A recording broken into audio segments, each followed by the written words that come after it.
Okay, so I've got another sheet of parchment that I'm gonna put on top. This is our fun bark trick. Okay. Now, I don't want to roll it up right now when it's super liquid. Yep. Because it'll it'll pool in the bottom parts of the roll because I'm gonna roll it up. But so we're gonna let it get bendy, not hard. So it's a chocolate sandwich between two pieces of parchment. Exactly. Ah. Precisely. Is there any special parchment? No. Parchment paper from a roll? That's fine. Yeah. That's fine. Yeah. I mean, I buy it in the ginormous reams that's full sheet size, and then I cut it in half, so. But parchment's pretty much parchment. Okay.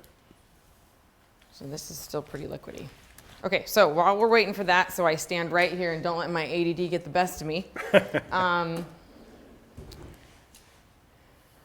we're going to cut our stuff for our handle. This is plastic canvas for yarn work and needle work and stuff like that. So this comes from your craft store. It's nice and plastic. Let's get a close-up on that one.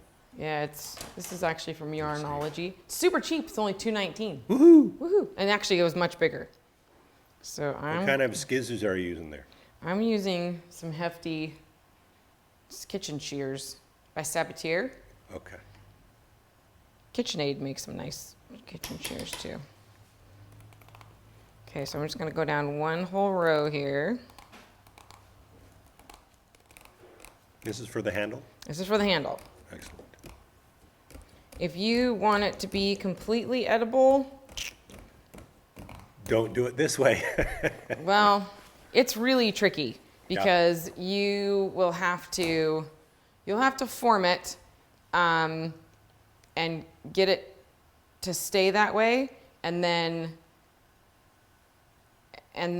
like put some things on either side and then let it dry for like a week. So we don't have a week. So we'll do that.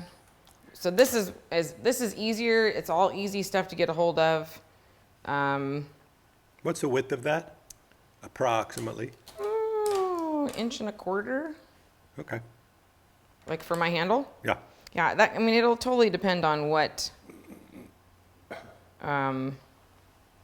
size cake you choose to do. Yeah. So if you're going to do a 10-inch cake, you might want to do it an 8-inch cake, you might want to do it a little bit shorter. A little bit thinner. This stuff starts playing with your eyes. Yeah. I start wanting to like jump around. Okay, so I have 2 strips because one strip isn't very strong. 2 strips, however, you get. Oh, how are we doing? See, my ADD. Oh, please hold. Okay, we're gonna. Oh, there's a timing issue. There is a time. Oh my gosh. Gotcha. There is a timing issue. See how it's bendy right now? Perfect. Okay, so it goes from liquid to bendy. Bendy. In the time that we just did, a couple of minutes. It totally depends too on the temperature of your room. And the thickness of your chocolate. Right. Thank you. Okay, so I'm rolling it up. You see how I just jumped in there like I knew what I was talking about? No, you totally see. You've done this enough that you're getting it. Okay. I was totally faking it. Okay, so we're gonna let that sit there and cool completely. Okay, so for this to put it together,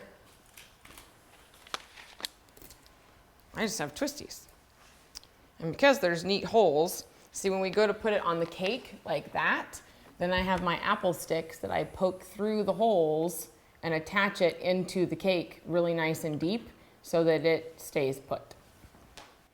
All right, so I'm gonna put my twisty through one hole and another, and just kind of wrap it around like that, just to keep it together. You see that? Cool? Okay, now we're gonna keep it flat. And we're gonna do the middle next. See, this is where the physics and the geometry come in handy. Wow. because if I did the other side first, then it can come apart a little bit in the middle. Right. So you don't want to do that.